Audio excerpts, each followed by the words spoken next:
Just then the line snaps and the boat, which was their only salvation, is dragged out to sea. The electric wires hit puddles, with an electrocution being a distinct possibility. Now Mrs. Dalen starts to lag behind the group. She's 50 feet behind, and she's refusing to move as she calls out for her husband Carl, who's 125 feet behind.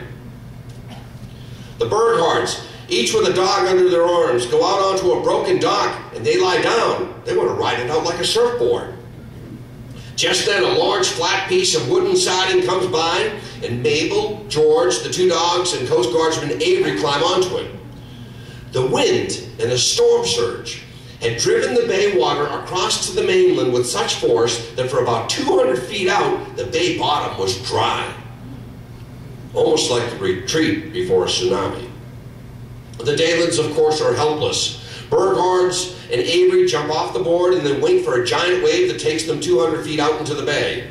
6-foot waves continually wash them off the board, and they climb right back on. They dodge flotsam, cars, jagged glass, and boards with nails moving quickly by them.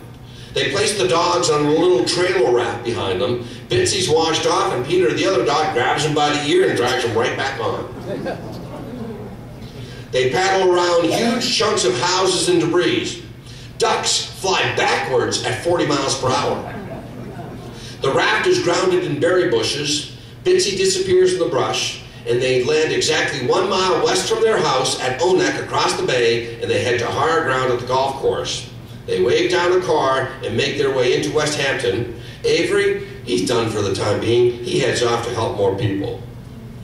Some of their personal belongings are found miles away from the house, and when the Dalens' bodies are located, Carl is found, ironically, near the golf course where they landed with a broken leg. Of course, John Avery is cited for his bravery. In wood, they find pierced through wood like an arrow.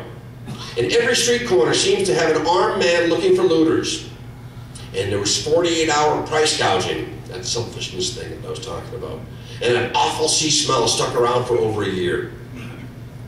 Quote, New York, before and after.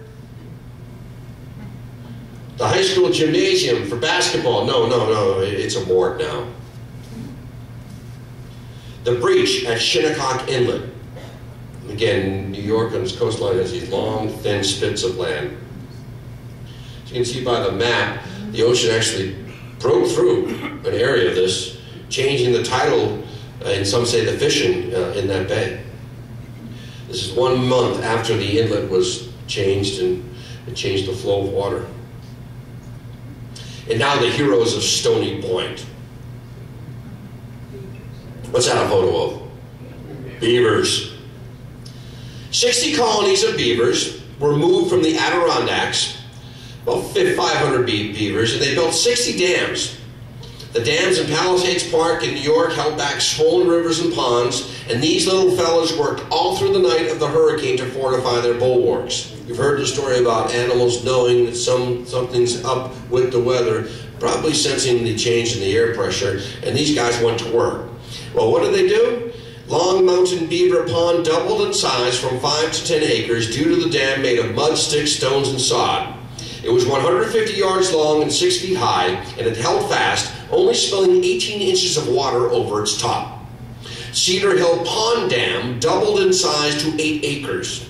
It was 40 feet wide, and the water rose 2 feet. So what did our buck-toothed little friends do for us? What did they do? They saved 5 arterial highways that were used for evacuation. They saved Long Mountain Road, Johnstown Road, U.S. Highways 617, and Route 9 West. The heroes of Stony Point. The plight of the Park City. A ferry that left Port Jefferson at 2 o'clock in the afternoon of the 21st for a 2-hour run to Bridgeport, Connecticut. Captain Ray Dickerson tries to turn back. The wind shifts, forces him to drop his anchor. Rogue waves, these are solitary huge waves that move on their own, fill the hold of the ship with over 5 feet of water. And at 3:15, the fires under the boilers went out, stopping the steam engine. The anchor finally caught at 7:30 p.m. as the crew bailed out the engine room. And most passengers, can you imagine this? Most passengers sat in their cars for the entire night. I don't know if you've been in Nantucket or Monsters Vineyard, just a little chop, you get a little wheezy. Well, finally, the ship was spotted at 7 o'clock the next morning and towed to safety by the Coast Guard. It was a 21-hour odyssey. A ship known as the Ruth R was blown from Montauk Point to Block Island and spent 18 hours adrift. So it moves from New York, crosses Long Island, and the southeast coast is slammed from Saybrook Point to Stonington, Connecticut. The Bostonian. Bostonian is a train that had 275 passengers. Mostly were returning many students to prep schools and also businessmen. Well, at 3:30 p.m., the railroads were ordered to halt. The train fireman, sent out by the train engineer, checks the tracks, and water is rising rapidly. Some people actually evacuate. Well, the engineer gets out of the train, it's ankle-deep water, and he walks down the tracks to get to the signalman, saying, "Turn that light green. We've got a train full of people here." "What?" "I said, turn that light green. We got a train full of people." "Okay." By the time you get back to the train, he's now wasting. Well, suddenly a 30-foot sailboat smashes into the train. And at that point, the conductor gets into the conductor's name was Brown. And people had just been served dinner. The businessman said, "We're not going to be moving. We just got served lunch." And the children, they're misbehaving, throwing things. "Isn't this great?" Da, da, da. So he smashes the window with a fire axe. "All right, now who's going to move forward?" They all move forward as he raised the axe. So the engineer at that point said, "We have to uncouple these cars that are derailed." And he's talking about these ones here. "There's no way we can make it to safety. The water's rising." A couple of his assistants actually dive underwater and uncouple the cars.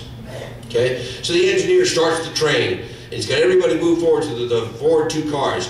Turns it over once, doesn't start. Turns it over twice, doesn't start. Turns it over a third time, doesn't start. "Chief, I think we should evacuate. Let me just give it one more try." He turns it over the fourth, it turns over. And they slowly move, plowing debris and dragging wires out of their way. And they saved many lives when they finally rolled in to Stonington Station. Courageous effort by the engineer and the crew of the Bostonian. Danielson, Connecticut, famous photograph taken of the hurricane of 1938, catching a steeple toppling, a 120-year-old steeple toppling in motion. Katharine Hepburn. Well, this is Old Saybrook, Connecticut. In fact, she has a house, her family does, in an area known as Fenway of Old Saybrook. And at this point, she's considered to be box office poison because, and I'll talk about that film in a second, and she had just auditioned for a film that was about to commence production. But with her boyfriend, Red Hammond, she went out and played a round of golf that day, and it was very humid and breezy. On the par 3, 9th hole, she scores a hole-in-one. She finishes with her best round ever, an incredible 31 on 9 holes. I couldn't do that in miniature golf.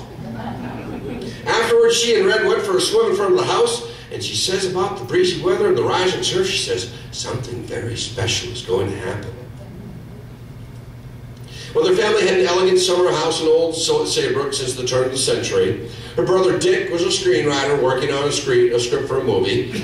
And Kate was waiting to hear back if she got the part of Scarlett O'Hara in Gone with the Wind. She had just finished making Bringing Up Baby earlier in the year. Some say that her ex-boyfriend at the time, Mr. Howard Hughes, somehow sabotaged the advertisement and promotion of the film. Well, the water rose 17 feet high, and Dick and Catherine got the family out as 2 chimneys crumbled and the guest cottage drifted a half-mile away. Family heirlooms were lost. Dick would find his typewriter and scripts perfectly intact, although they were never optioned for movies. And days later, when Kate got home, she was on her knees, some say inebriated, digging in vain for her family's jewelry, as Red tugged gently on her shoulder and said, "Honey, it's time to leave." The Battle of Colts Dyke, Connecticut River, Hartford.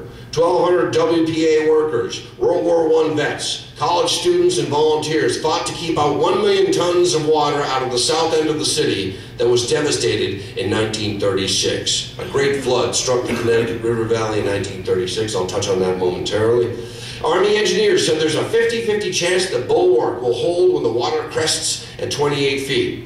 So a plan to dynamite Clark's Dyke should not hold to save the industrial area. They had a dilemma. Do we save the residential area, or do we save the city and its industry? And they chose, of course, the businessmen went out, they saved the industrial area.